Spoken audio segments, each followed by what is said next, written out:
Арыбаңыздар, урматтуу Facebook колдонуучулары. Мен жанымда турган белгилүү актер Асхат Сулайманов байкебиздин баласы. Бүгүн Меркуцион ойноду. Ушунчалык чеберчилик менен ойноду. Азаматсың, ишиңе ийгилик. Анан эми толкундоолор боюнча бөлүшүп туруп, анан кийин эртеңки бүрсүүңкүлөрдүн сааттарын айта кет.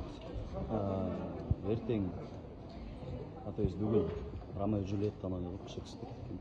Анан да аябай толкунданган, анткени мындай чоң залга биз ойной элекпиз.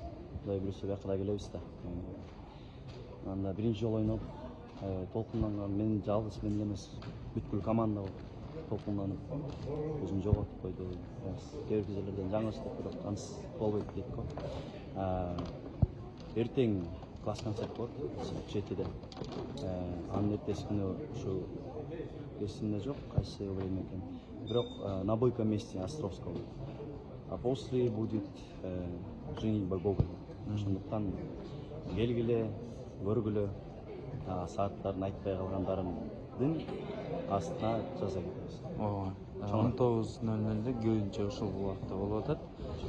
Бизге Шепкин атындагы Москвадагы окуу жайдын бүтүрүүчүлөрү ушул Султан Ибраимов атындагы Ош улуттук драма театрына жумушка келип атышат. Бул спектакльдер биздин репертуарга коюлат деген ишеништебиз. Андыктан барыңарга ийгилик, ден соолукта болгула.